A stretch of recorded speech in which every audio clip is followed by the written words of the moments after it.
It's 2 a.m. and I've just finished playing Ynglet, a fantastic new platformer game that contains no platforms in it whatsoever.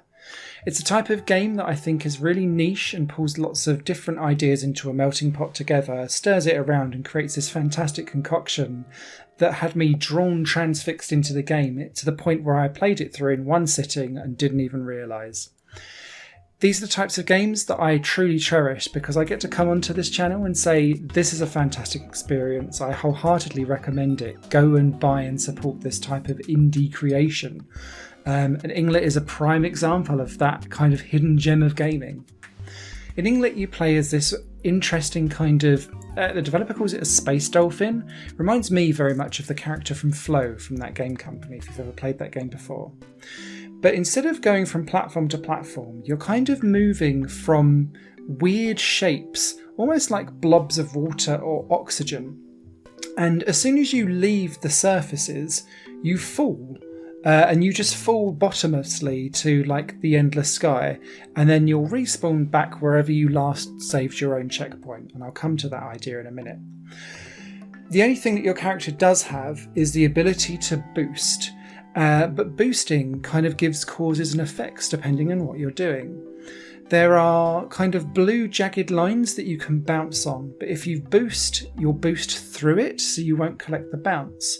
Whereas there's other red zigzaggy lines that if you boost kind of act as mirrors that will then bounce you off.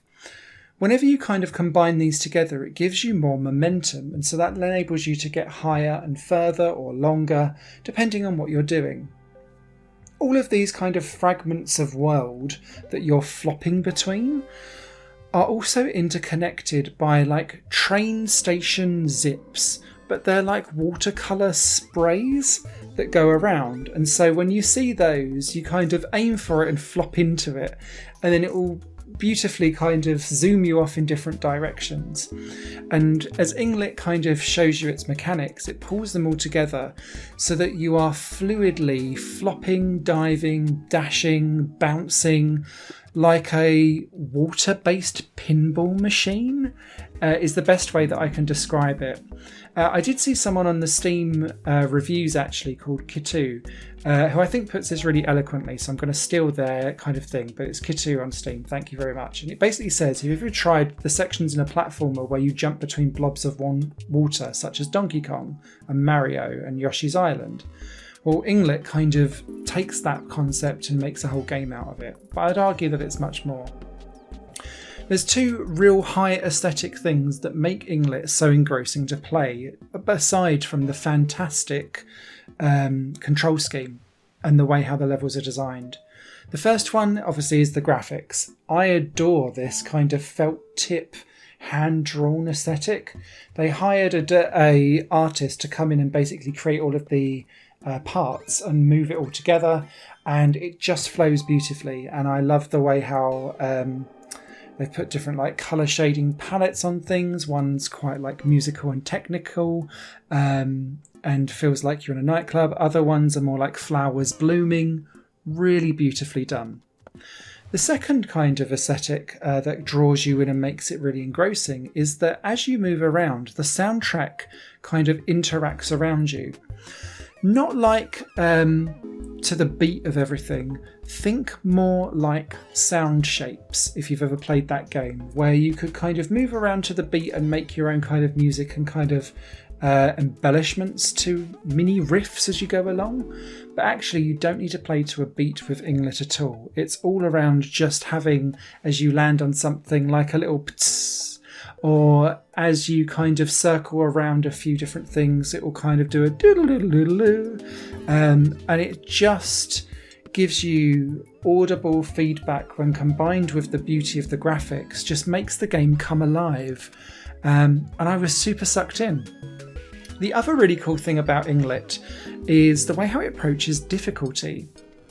Now, you can basically stay still on a blob and it will start drawing a little pink circle of felt tip around it, and that is essentially, once it's completed, will mark your checkpoint so that if you die, and you will quite often, you'll just respawn back at where you last left your checkpoint. So if you get past a really tricky section, you just sit on the next blob and you're like, cool, I'm done. Draw the pink circle and you're off and away, because if you fall over on the next thing, you'll respawn there. And I really liked that. The other thing as well is you can be quite granular with what settings you want to affect your character. So you can change how gravity works and how forgiving air is, so that you can kind of course correct your jumps easier on the lower difficulties.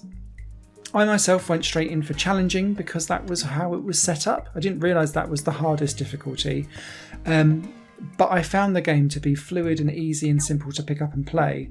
And particularly if you've had to deal with like really precise precision platforming before, Inglet will feel right at home for you, because it's got all of that precisionness, but it's forgiving as well, because its focus is on having a kind of fluid journey around everything, where it kind of bounces off like a pinball machine in motion, rather than it being a real challenge of your skills. I have only one downside, and this probably should be expected from the price point, of which it's come out at £5.79 with 10% off at the moment, and that is that it's short. It took me just under 90 minutes to complete and get through all of the levels. I've got a few collectibles that I really need to go out of my way to finish so that I can kind of get the final bit. And I just want more of it, because it is an absolutely stunning experience from beginning to end. Thoroughly recommend it. One of the best platformers without a platform that I've played in a long time. And yeah, I can't give more thumbs up than this. Than what I said on the screen. And sorry, what I've said in the review and what you can see on the screen. Written review will be over on higherplayinggames.com. It's these types of games that make this channel and my rant through lots of subpar stuff sometimes to find the real good gems. So take it from me, this one's a decent one. Pick it up. Take care all. Happy playing. Higher Plane Games is part of the Higher Plane Network, a completely independent media outlet supported by people like you. The goal is to create the best possible content that cultivates a richer indie scene for games as well as music and entertainment.